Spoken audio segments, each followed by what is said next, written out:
Bonjour chers Move académiciens. Dans cette vidéo, vous allez découvrir les points essentiels pour définir un client type ou persona. Nous allons à travers ce tutoriel répondre aux questions suivantes. Qu'est-ce qu'un persona? À quoi servent les personas?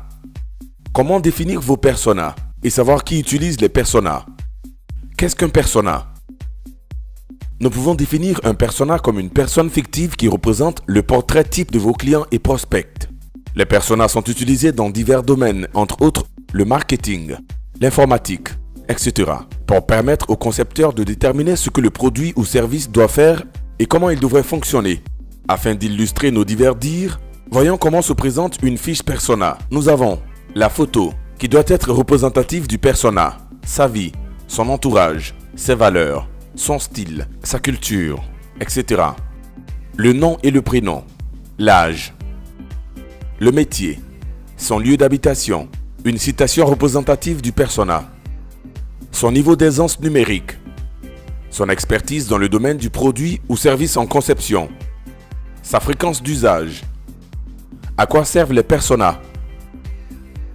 Les personas sont des outils qui permettent de créer vos produits ou services et aussi vous facilitent dans votre communication digitale. Les aptitudes et buts du persona qui sont détaillés permettent d'avoir une approche réaliste des habitudes de l'utilisateur.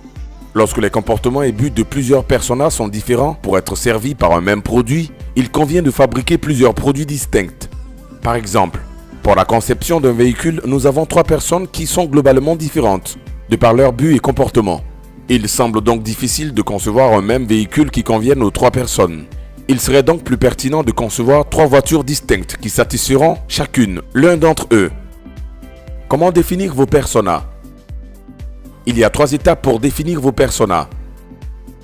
Premier point, la recherche. La phase de recherche consiste à recueillir des informations sur les utilisateurs. Les résultats de cette étape sont des données brutes ou non analysées, photos, vidéos, enregistrements audio, notes, sources, etc. Deuxième point, l'analyse. L'objectif de la phase d'analyse est d'identifier les buts et les comportements des personnes rencontrées afin de créer des regroupements. Le résultat de cette phase d'analyse est une cartographie des utilisateurs où on distingue les différentes dimensions comportementales et regroupées par similarité. Troisième point, la modélisation. La phase de modélisation est la phase finale. Elle a pour objectif de mettre en forme les personas. À l'issue de ce travail, les personas sont créés et sont prêts à être utilisés. Qui utilise les personas? Les personas mis à disposition de l'équipe projet de conception du produit ou service.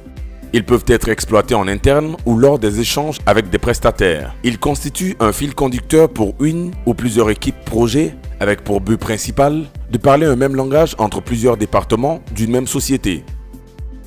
Nota bene, face aux comportements et buts qui évoluent dans le temps, concernant les utilisateurs de produits et services, une mise à jour des personas doit être régulière. Une observation est donc de mise afin de faire évoluer les personas en fonction.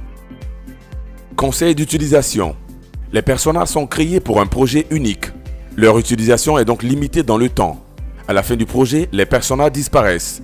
Afin d'éviter le risque du stéréotype, il faut créer systématiquement plusieurs personas.